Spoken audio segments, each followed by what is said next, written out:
I spent 43 years in uniform. That's 24 years in the regular army, Devonshire and Dorset Regiment, followed by 19 years as a non-regular permanent staff member. Most of my time was in Northern Ireland. I'd done 5 tours plus a 2-year tour, which was not quite as dramatic as a normal 6-month tour. Bosnia in 1995, when they bombed Sarajevo. We were a part of the UN forces then, and then went to Task Force Alpha just before NATO came in. My military background is I joined the TA at 18, and then in 98 I then went full-time reserve service for 12 months and went regular, and then when I came back from that I then moved up to Stevenage and went back into the TA on the artillery up there. So I've done just under 14 years with them. I served in Kuwait in 99 for 4 months. It should have been 3, but they made it 4 months, and in the 12 months in that 4 months, I was actually a scientist doing biological and chemical warfare detection in Kuwait. My very first tour of Northern Ireland, which was in 1977, had a big impact on me later on in life. The following on tours, various things happened, of course, but didn't come to light until after I'd left the military altogether. It was a bit complicated simply because at the same time my wife was seriously ill, and as a consequence of that I was quite well depressed, and then I just found I was just spiralling out of depression, deep depression, at the same time not allowing it to affect my ability to look after my wife. It impacted because you've gone from Civvy Street and doing TA into full-time. You're away from your families and everything like that, and it impacts you with what you see, because when I joined in 91 was the start of the first Gulf War. And while we was out there, we saw the remains of what happened from the first Gulf War while we was out there. It affects because you see what everyone's gone through. You had the tank graveyard out in Kuwait, which was a sign of respect. You didn't go in there, you saw it daily going past, just seeing what the chaos was. ICARP's helped me because unfortunately back in the 80s, my twin brother at the age of 15 took his own life. And back in the 80s you got no help. So coming up here gives me help through that in a different way to PTSD on other veterans. So by coming up here I get help, they get help. And then unfortunately back in 22, in December I lost my partner. And 2 days ago would have been her funeral. So coming up here, it's a big family, they help you out and they understand what you're going through, which is brilliant. PTSD it's a really challenging and debilitating disorder, and it affects many people in different ways. The more usually found symptoms would include things like being hypervigilant and watchful on guard, flashbacks, nightmares. It's a long time from incident to onset and look at seeking help. I think I'm right in saying the average time is about 8 years. So they spend 8 years thinking, well, everybody else saw what I saw, everybody else experienced what I experienced, but they're not going through the same set of problems I am. When actually, many times they are, but they all keeping these symptoms within themselves and not sharing them. Once they realise that they're not alone, that's a big step on the road to recovery. So ICARP CIC, or Community Interest Company, is a not-for-profit organisation that was created about 4 or 5 years ago now. Myself and Dr. Nick Cooper, we're the 2 CEOs that formed it. So my background is from working clinically within the NHS. I was a trauma specialist working in the mental health services in Colchester.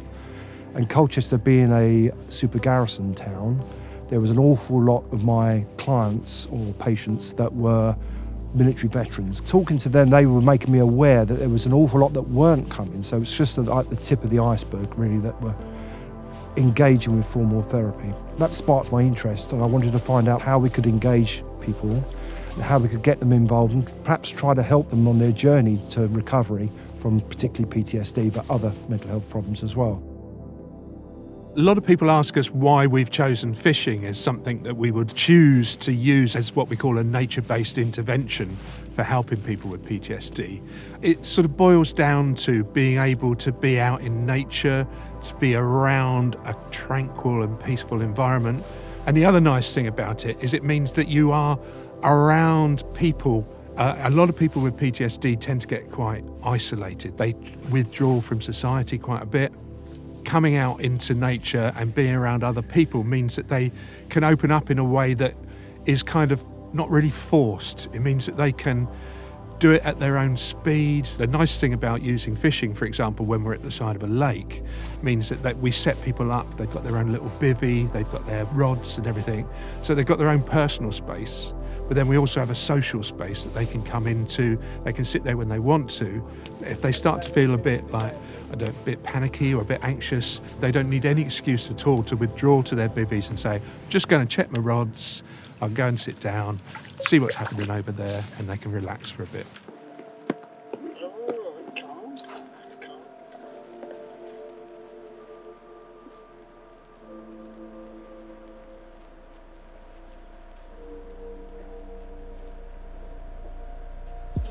So you're not having them.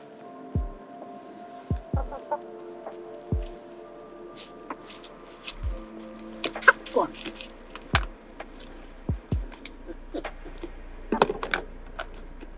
I was at Waterbeach Barracks and I was the chairman of the fishing club, and ICARP wanted somewhere to fish.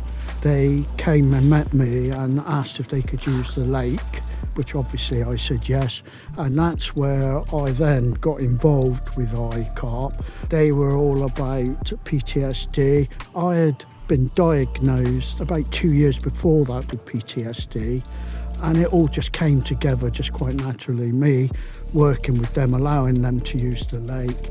And then subsequently I went off to France with them, with my wife. My wife was also in the army when I met her.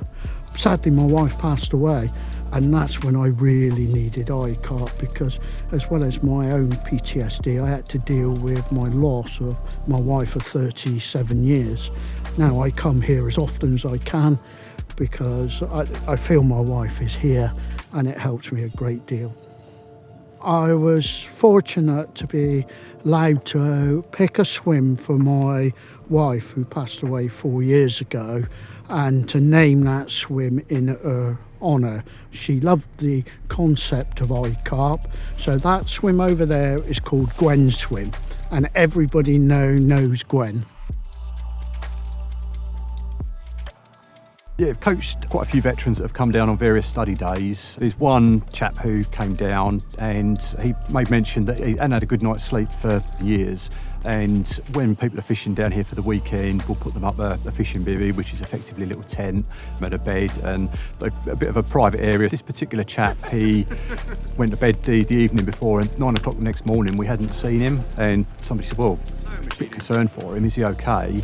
And went down to see where he was, and he was sound asleep and he slept through the night. And it may seem a very small thing that a lot of people take for granted, but for him that was a massive thing. It was the first time he'd had a real proper night's sleep, and we just obviously managed to provide that for him as such with the peace and quiet and the site that we've got here.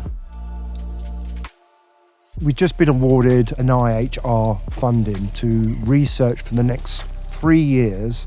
So building on what we've already published, we'll be doing a much larger scale random controlled trial, and that'll have a longitudinal, we'll be able to look at it for a longer period of time and in more depth. And we'll be working in collaboration with the University of Essex on that.